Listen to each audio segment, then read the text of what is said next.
Hi, welcome again at our production plant, Pietrzak Kubiak, beekeeping equipment.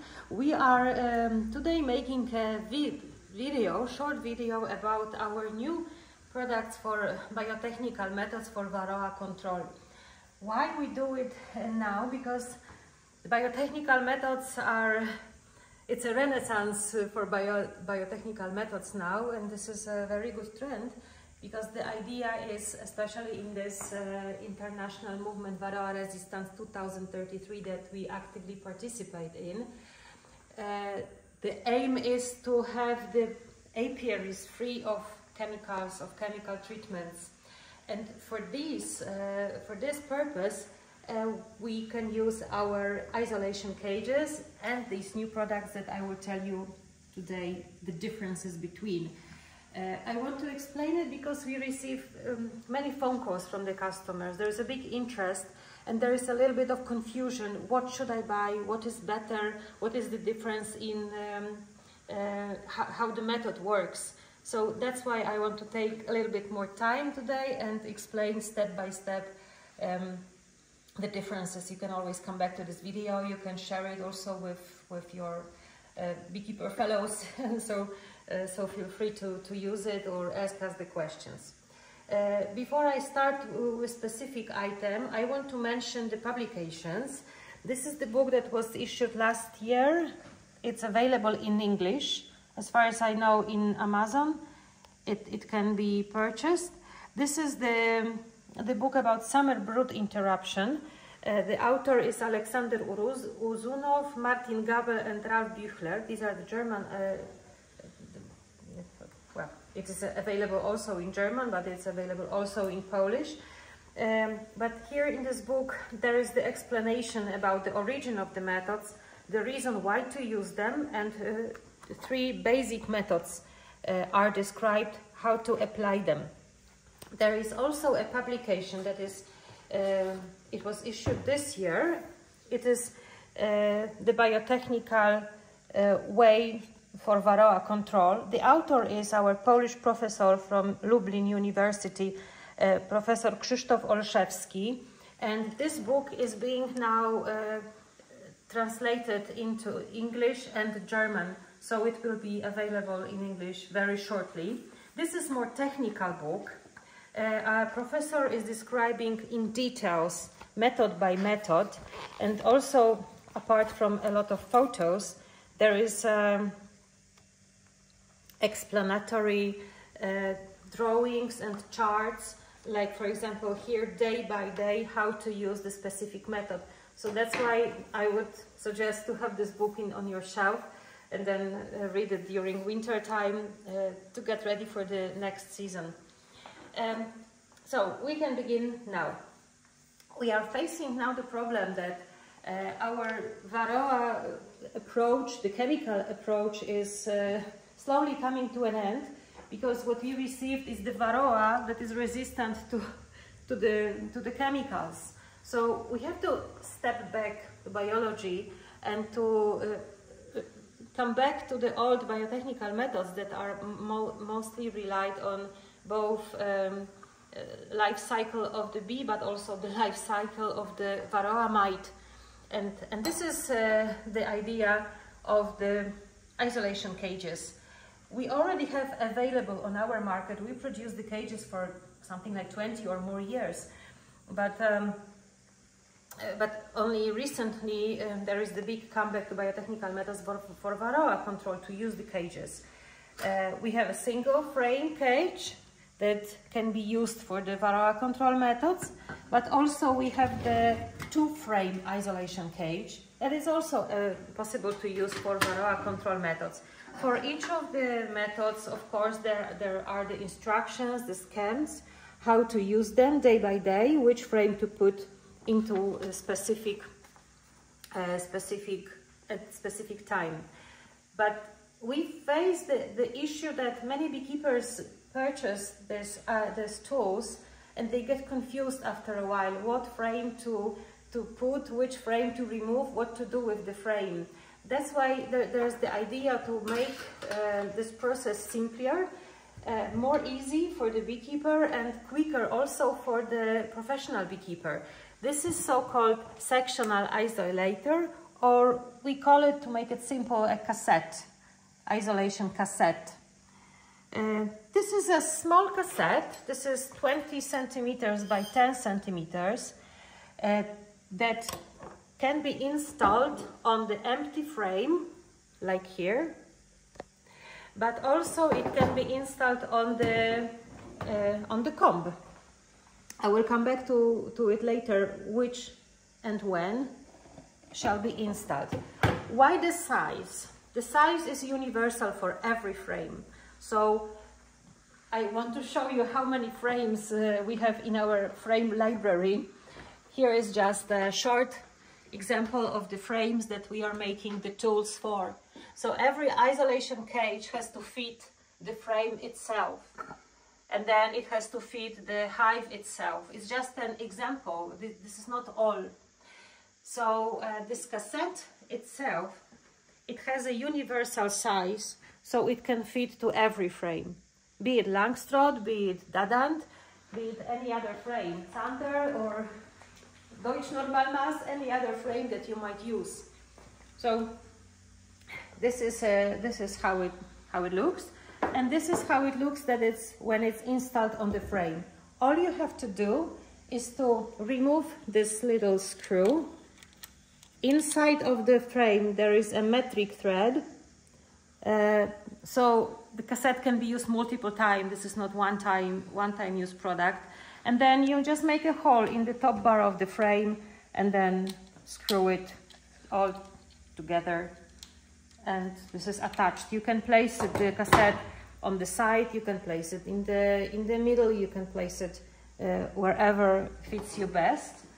And this is ready to use. The idea to combine the method is to combine two methods.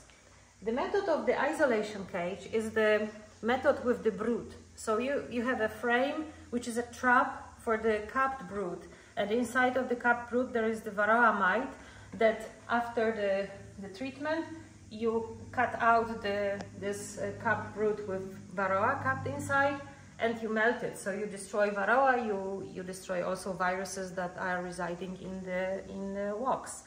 And here this is the combination. This is the combination of complete brood stop that happens inside of this cassette, together with the method with the brood trap, with the trapping comb. So this is 2-in-1, and it's very simple to use. All you do, you take, for example, single frame isolation cage. You put the queen inside. There is a hole here. You put the queen inside of the cassette, and you lock her just with the small clips like that. Now the queen is locked inside. The construction of this cassette is made the way that she cannot lay eggs inside, and also worker bees cannot build the combs. So she is completely trapped for something like 16-18 days. The duration depends on the strength of the family, of the temperature, so the beekeeper has to observe. Now, once the queen is locked inside the cassette, you put everything inside of the isolation cage, you lock the whole construction with the lid, and then you place it in the middle of your nest. You close the hive and then you wait. The queen is caged for the 16 days. The rest of brood is emerging during this time. And after the first period, you just remove the lid. Then you just remove the clips. In that case, the cassette gets open. There is a hole in it, big enough. And after a short period of time, the queen is escaping into the isolation cage. So she's not going to the nest, but she's trapped in the isolation cage when she lays eggs, and then the varroa mites are again being trapped into the comb. So once the comb is sealed, after the rest 10 or 12 days, you just remove the whole construction. You release the queen to the nest, and you cut out the trapping comb to melt it. This is the idea to combine two methods. It's very simple to use. It's very easy. You don't have to worry which frame I have to remove, which frame I have to shift. Here I want to show you, we are just in the middle of production. We are making few hundreds now for Polish market, but actually because the size is universal, it can be for any market because it fits every frame. This is a very universal and flexible product. In this method, as you see, you don't have to use any chemicals later on because you are working with the capped brood. So you don't have to, as a result, you may not use the chemicals to reduce the varroa mite population in the hive. But still, you should make the test after it, so you see the infestation, what is the level. The next step, this is a little bit of variation of this sectional isolator or the cassette, is the hybrid isolation cage. Our fellow beekeeper from Belgium, who was using the Chmary isolator for many years. Chmary isolator is the isolator that it's about 1 centimeter space between the walls, where queen is caged and she cannot lay eggs. So there is a complete brood stop, and after the Chmary, you have to apply either oxalic acid or any other chemical treatment. And after a while he said, okay, I also want to go free of chemicals. How can I make it work? And we figured out together the combination. It's kind of a hybrid of the isolation cage with the Chmary cage. So this is, the idea is exactly the same as with the cassette.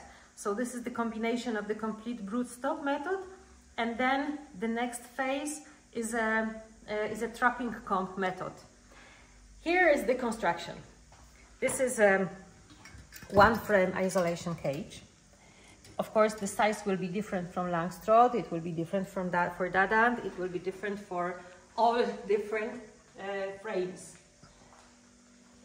As you see, for every frame it has to be the dedicated size. But anyway, we have the 1 frame isolation cage, which is divided with the vertical queen excluder.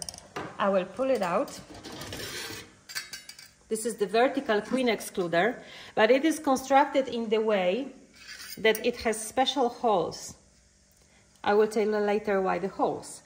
For the first phase, we just lock the holes with the simple clips. Now here inside of the isolator at the walls, you see the reels like that. So this is the place where the vertical queen excluder is going down. They have to be in the specific distance from the side wall of the cage. The distance inside should be 11 millimeter. So that's why this is very precise how to mount the reels here. I put the vertical queen excluder in it, and then I receive the 1 centimeter space. Because there is also always, how you call it, there is also a spacing difference, tolerance, about 1 millimeter. You can lock the excluder just with the wooden beam, which is 1 centimeter. Every beekeeper has it. You can just slide it down, and then the excluder is fixed for good.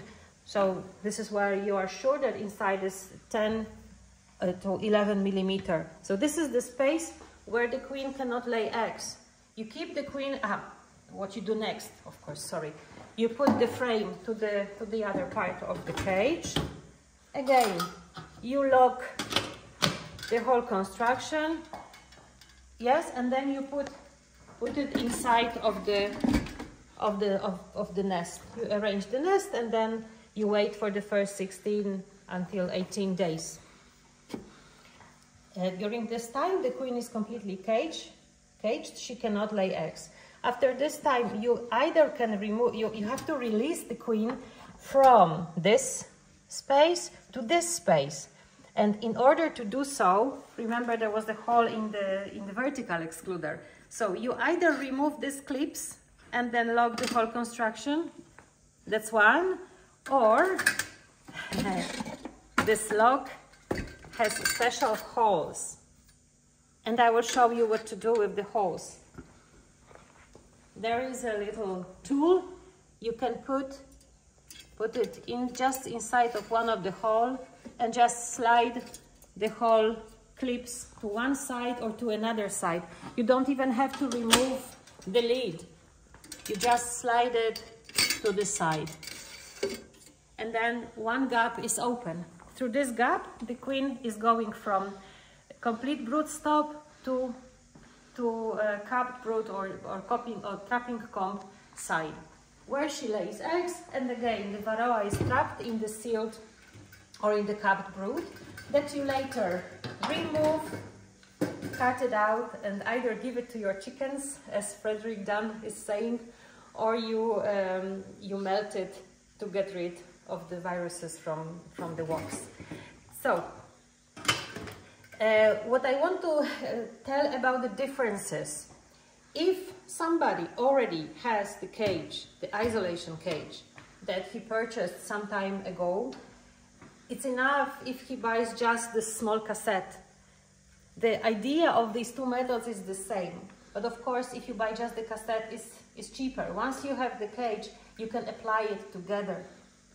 But if you don't, for example, have the cage, probably it's easier to use this hybrid isolation cage.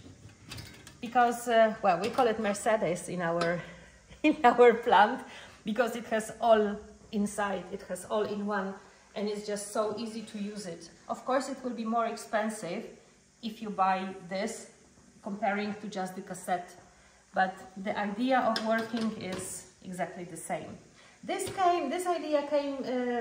All of these ideas basically came from conversations with beekeepers, but also with Varroa Resistance 2033 biotechnical group.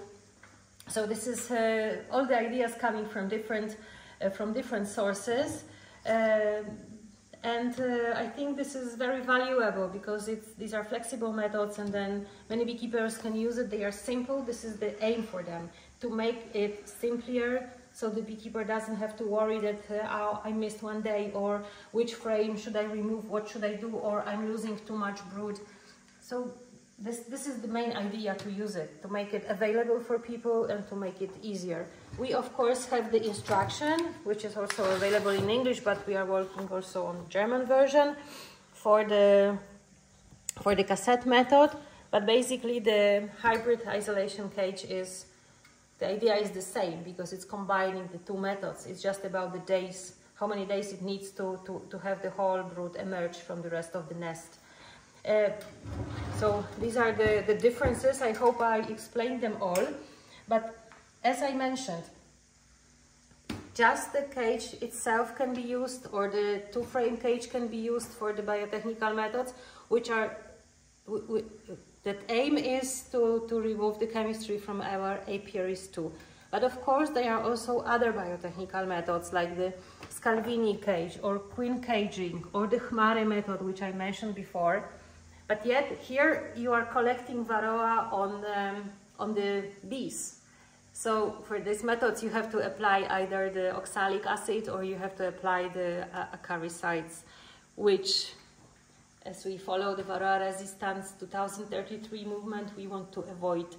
As an aim, we want to reach the apiaries free of chemistry. And here are the tools that any beekeeper can basically use. You don't have to have a special breeding ideas and breeding skills. Of course, breeding is also very important, but as a first step, you can stop using chemicals. Of course, this is not revolutionary, but this is evolutionary, so this is step-by-step process. So I hope I explained it all. Sorry for the noise, but we are in the production. I believe that many of you can start using at least the sectional isolator, the cassettes. These are the fantastic ideas of many fantastic beekeepers and the scientists, so we invite you for this. And please follow the Varroa Resistance 2033 page too.